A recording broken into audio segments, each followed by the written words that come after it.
welcome and thank you for tuning in. Virginia Tech men's basketball just pulled off a thrilling 80-76 win over Miami on the road. Hunter Cattoor, the hero of the day, nailing a three-point buzzer beater to force overtime, then nailing two critical free throws in a 1-and-1 high-pressure situation to seal the game and give the Hokies a 4-point lead with under 5 seconds left. That shot took cojones. It took chutzpah, guts. He just nailed it with so much confidence. We saw today. In crunch time, there's a huge difference between having 1 second on the clock and 2. Thankfully, Beatty had enough time to inbound the ball, get it to Cattoor, who nailed the shot without question. There was no need to review it.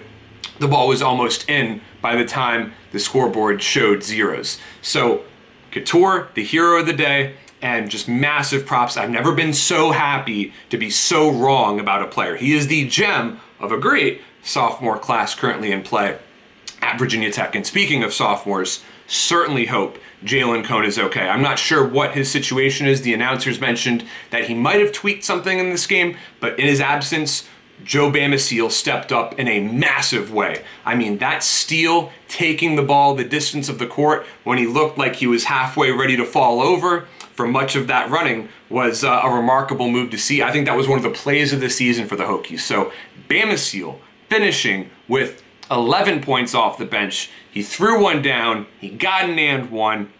He is such an exciting player to watch. I think there's no question that he has the it factor. If he can get his defense to match his offense, he will be an ACC superstar sooner than later. Justin Mutz led the Hokies with 22 points. You know, he really got it done down low, made some critical free throws as well for the Hokies. Huge kudos to Justin Mutz for getting man's baskets. He was dealing with so much physicality against bigger players in the paint, and he never backed down. Justin Mutz is fearless. We saw that when he made that foul against Villanova that led to Villanova forcing overtime, and then he responded by nailing a three-pointer. I love how gutsy Justin Mutz is. He means so much to this team. You know, you might want to call him the Robin to Keve Aluma being Batman, but Mutz was Batman today. Aluma did have 16 points. There were times where the Hokies were not getting the ball to him enough down the stretch. I would have liked to see him get some more touches, but hey, can't complain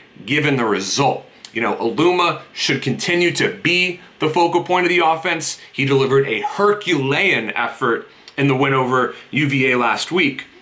And Naheem Aline pitched in 10 points too. That go-ahead bucket in overtime that gave the Hokies a 2-point lead, that was massive. You know, he did really well to go to his left. Hopefully Aline can continue to, develop more of that killer instinct down the road as well. Miami's, Isaac Wong, great player. You know, he really stuck it to the Hokies today. That three-pointer that he nailed was almost the dagger, but the Hokies kept on fighting. This is a massive win because it would have been really rough to see the Hokies lose back-to-back games in ACC play. If Virginia Tech continues on this path, they might have their tournament resume so solid that they can afford the luxury of opting out of the ACC tournament. I think that has to be the goal for player safety. That way the Hokies can focus solely on March Madness. But get your dancing shoes on, Hokies. Virginia Tech is going to the big dance.